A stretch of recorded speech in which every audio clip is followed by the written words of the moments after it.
우리가 신앙생활함에 있어서 가장 중요한 것은 경건한 생활을 하는 것입니다. 원래 기독교는 변화의 종교입니다.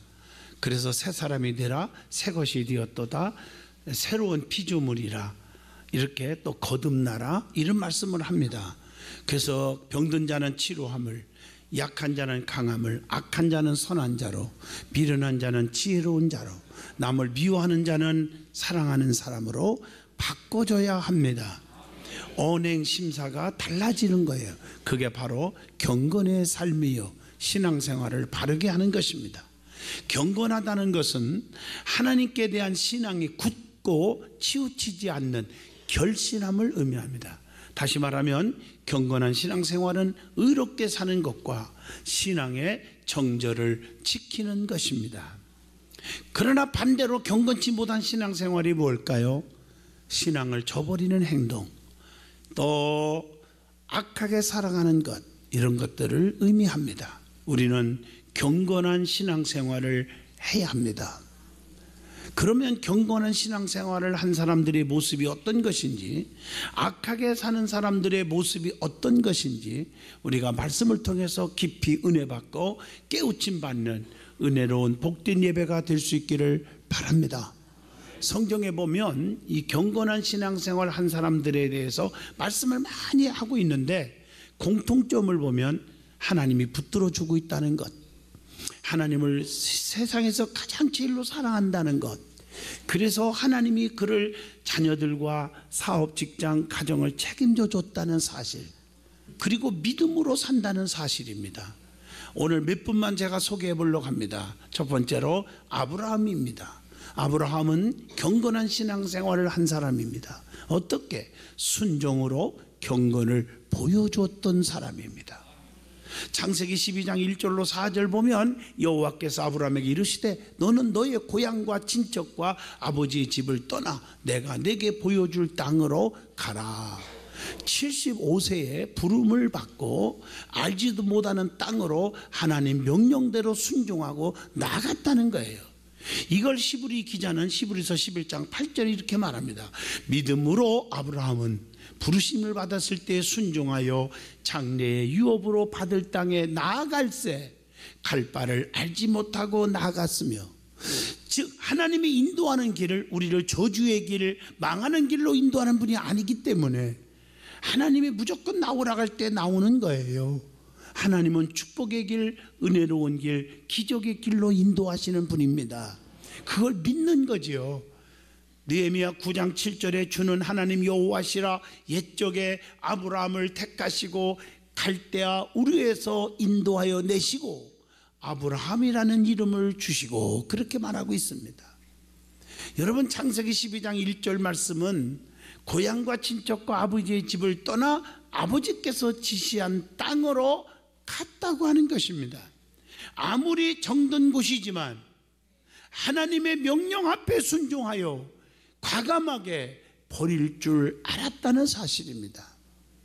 마태복음 11장 29절 보면 나는 마음이 온유하고 겸손하니 나의 멍에를 메고 내게 배우라.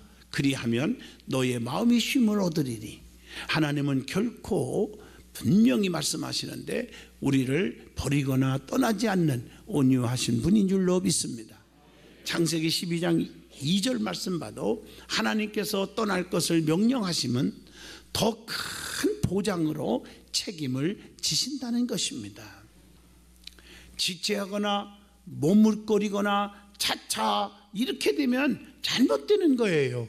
창세기 19장 26절에 보면 롯의 아내는 뒤를 돌아보지 말라고 했는데 머뭇거리고 뒤 쳐다보다가 소금 기둥이 되었더라라고 말합니다. 그러므로 성도는 하나님이 기뻐하지 않는 것을 떠나는 것이 경건의 생활입니다. 시편 1편 1절로 2절에 복 있는 사람은 악인의 길을 쫓지 아니하며 죄인의 길에 서지 아니하며 오만한 자리에 앉지 아니하며 오직 여호와의 율법을 주야로 묵상하는 자로다. 그런 자에게 하나님이 시냇가에 심은 나무가 시절을 쫓아 과실을 맺게 하고 잎사구가 안 마르게 하고 하는 일마다 다 뭐하여 형통하리로다 라고 약속하잖아요. 하나님은 그런 하나님이에요. 아브라함은 할례를 명령했을 때도 즉각적으로 순종했어요. 남자는 난지 8일 만에 할례를 받아라. 창세기 17장 12절에 명령을 받았어요. 이 아브라함은 즉시로 순종합니다. 창세기 17장 23절의 말씀입니다. 오늘 하나님은 언제나 성도의 삶이 구별되기를 원하시기 때문에 할례를 하라 한 거예요. 데살로니가전서 4장 3절을 보시면 하나님의 뜻은 이것이니 너희의 거룩함이라 이렇게 말하고 있습니다. 그리고 아브라함은 독자 이삭을 번제로 바치라고 명령했을 때 순종했습니다. 창세기 22장 2절에 한번 여러분 생각해 보세요. 100세의 아들 하나 낳는데 기가 막히게 정도 들었어. 눈에 넣어도 아깝지가 않은 아들이에요. 그런데 하나님이 주실 때는 언제고 번제로 드리라는 것입니다. 이 말을 들었을 때 아브라함은 불평하고 원망하지 않고 누구와도 상의하지 않고 가족 회의도 없었어요. 주저하거나 피하지 않았습니다. 창세기 22장 3절을 보시면 나옵니다. 아침에 일찍 일어나서 시행합니다. 너무 멋있잖아요. 즉시 순종해야 합니다.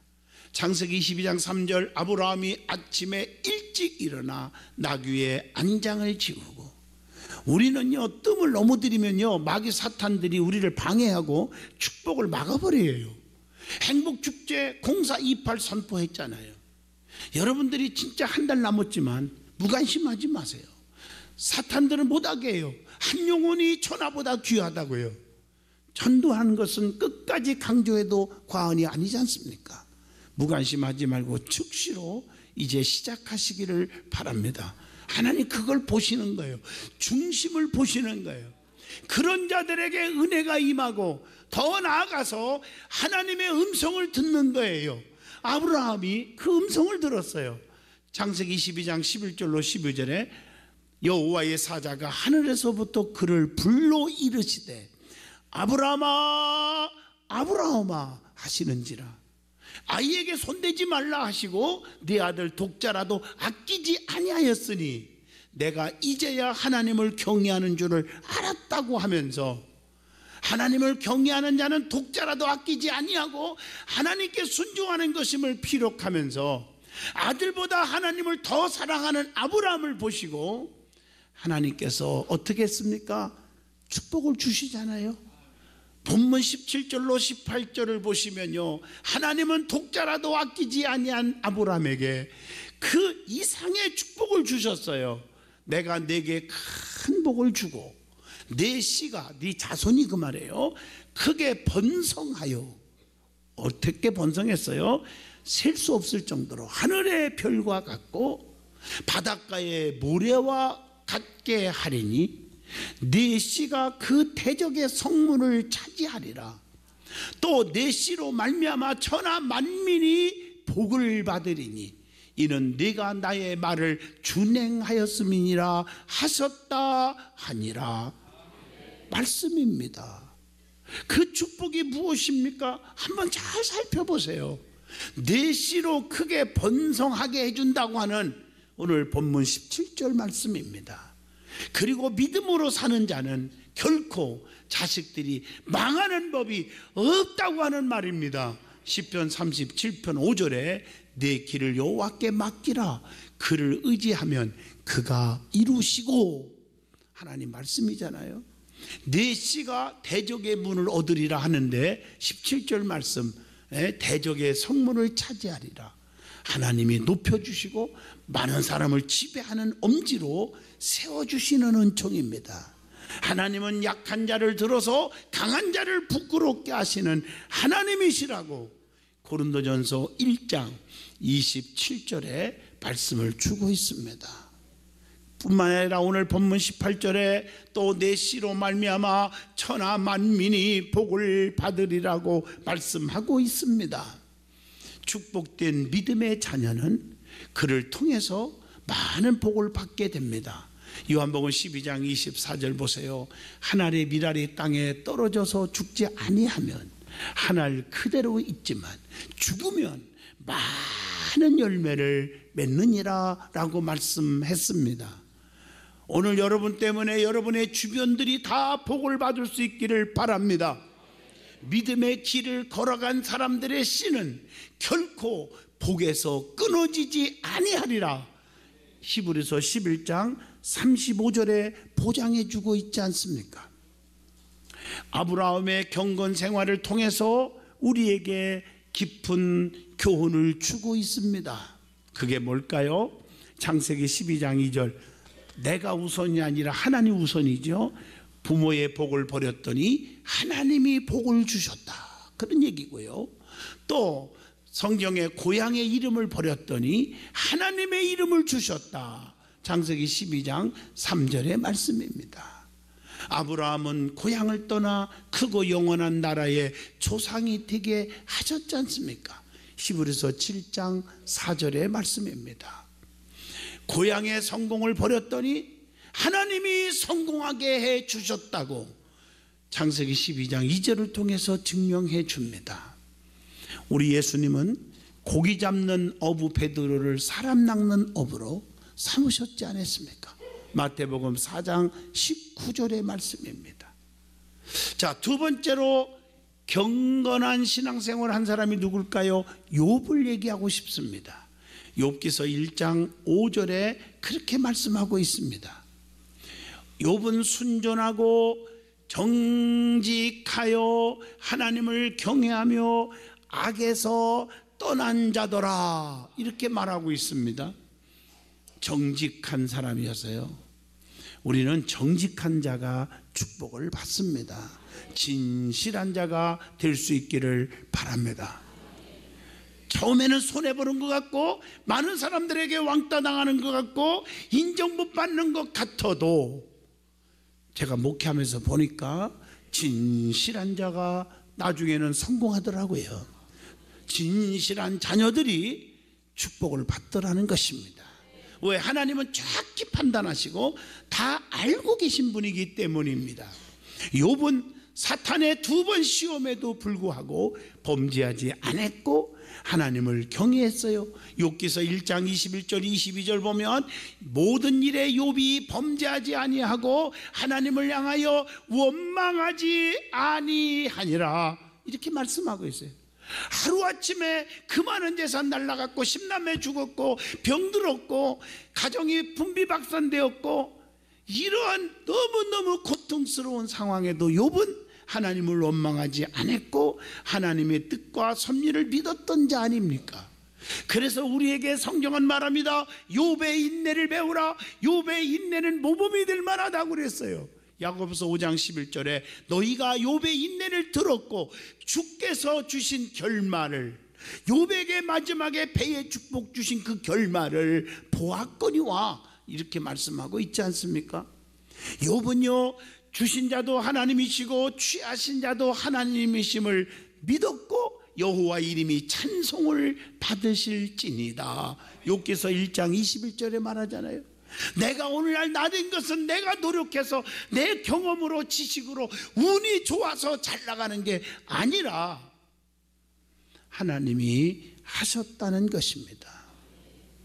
여기까지 인도하신 분은 하나님이십니다.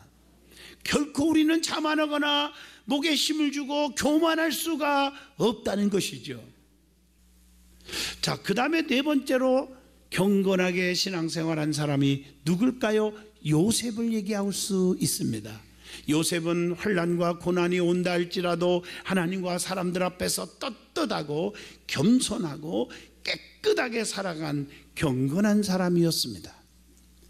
특별히 요셉은 하나님 앞에서 겸손했습니다. 창세기 41장 16절 내가 아니라 하나님께서 바로에게 평안한 대답을 하시리이다. 꿈 해몽의 능력은 내가 똑똑해서 내가 샤프하기 때문에 그렇게 말하지 않았어요. 꿈의 해몽의 능력은 내게 있는 것이 아니라 하나님께 있다고 고백하고 있습니다. 요셉은 사람 앞에서도 성실했어요. 창세기 39장 6절의 말씀입니다. 창세기 39장 4절 보세요. 보디발의 가정 총무로도 성실히 일했습니다. 누명을 쓰고 감옥에 들어갔지만 감옥에서도 창세기 39장 22절에 재반 사물을 다 충실하게 처리합니다. 또 요셉은 자신 앞에서도 깨끗했어요. 창세기 39장 10절에 보면 그 유혹이 와도 이겼잖아요. 깨끗하게 살려고 힘쓴 자입니다. 보디발의 아내 유혹을 받았을 때 내가 어찌 이 큰 악을 행하여 하나님께 죄를 지으리까 하고 거절했던 모습이 창세기 39장 9절에 기록됩니다. 보디발의 가정을 지켜주기 위해서 누명을 쓰고 옥에 갇혔고 끝까지 허물을 덮어주고 비밀을 지켜주었던 경건한 사람이었습니다. 그러므로 요셉은 어떤 고난이 환난이 와도 덕을 끼쳤고 자신을 희생해서라도 신의를 지키고 남을 지켜준 사람이기 때문에 경건한 신앙생활을 한 사람이라고 평가하는 것입니다.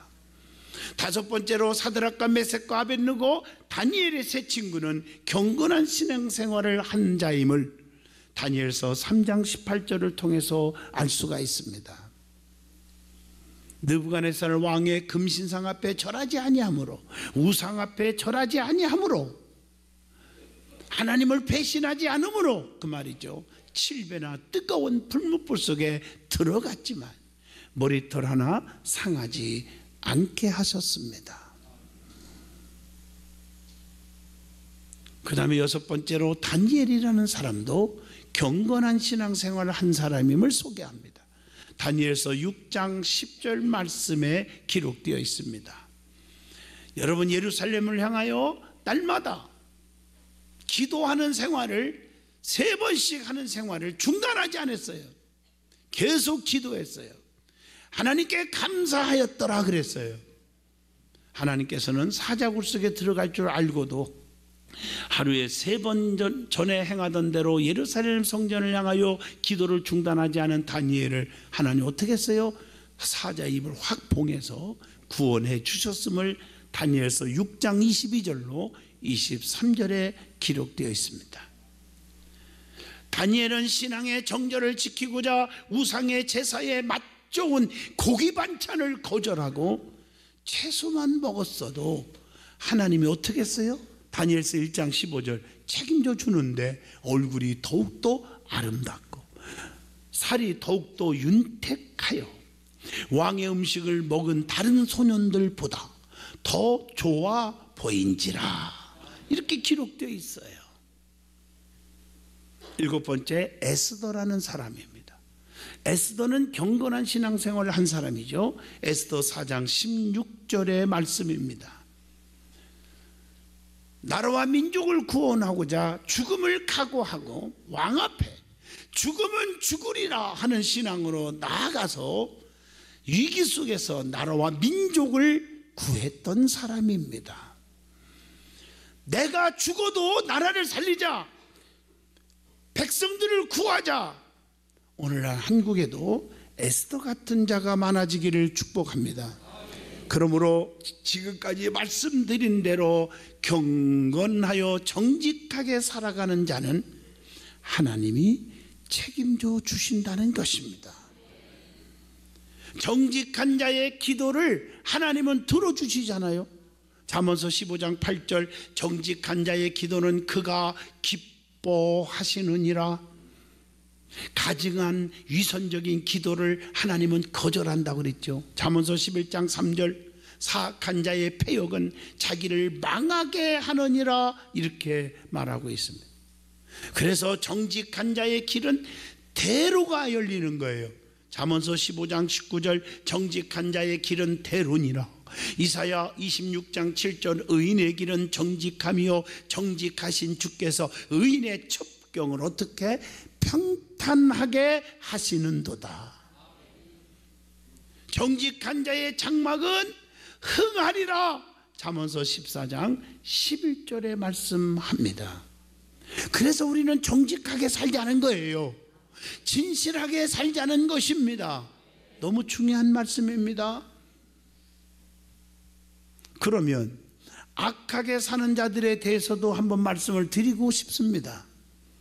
신앙을 지키지 못하고 악하게 살면 반드시 어떻게 돼요? 하나님이 보응이 있다는 것입니다.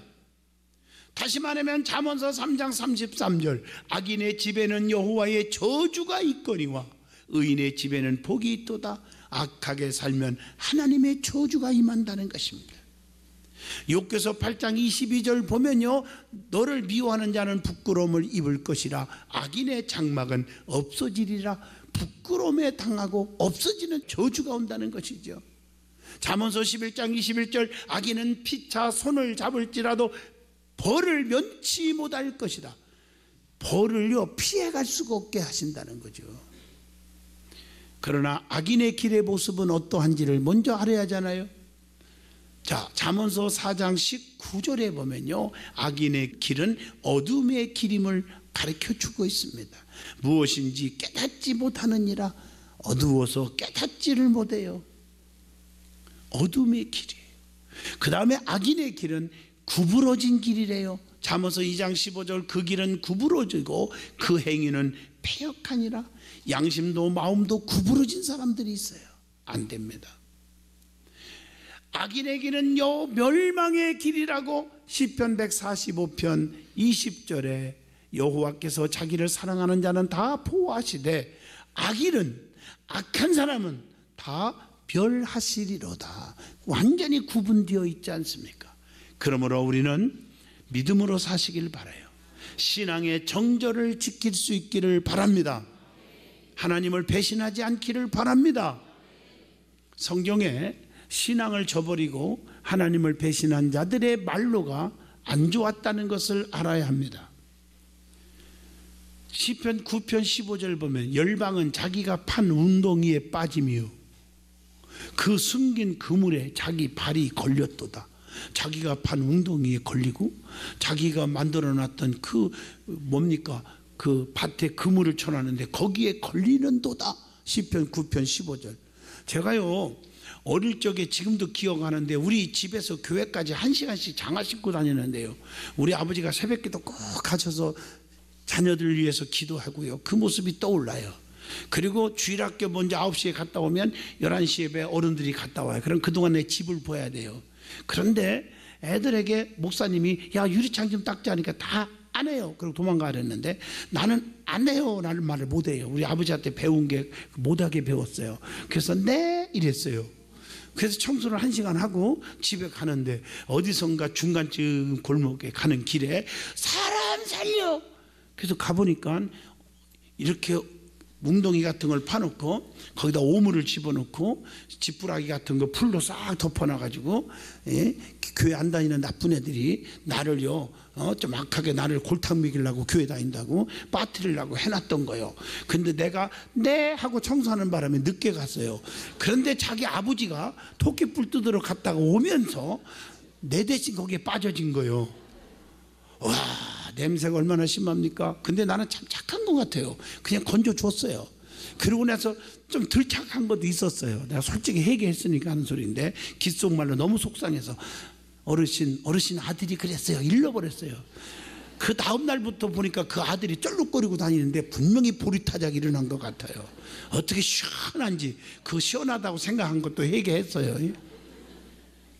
자기가 판 함정에 자기 식구가 빠졌어요. 성경에 나오지 않습니까? 그래서 시편 9편 16절에 악인은 그 손으로 행한 일에 스스로 얽혔도다 이렇게 말해요. 하나님은요 로마서 2장 6절 보니까 각 사람에게 그 행한 대로 보응하시되 이렇게 말하고 있어요. 그래서 성경의 원리는 심는 대로 거두리라, 수고한 대로 먹으리라, 행한 대로 갚으리라, 구한 대로 받으리라, 믿음대로 될지어다. 이게 하나님의 말씀이잖아요. 결론입니다. 성도는 어떤 유혹과 환난과 핍박이 와도 이기시고 견디시고 참으시고 끝까지 믿음을 지켜야 합니다. 그래서 하나님 앞에 설 때 부끄러움을 당하지 않아야 합니다. 경건한 신앙생활을 할 수 있기를 바랍니다. 부끄러움을 당하지 않는 자의 자세가 뭘까요?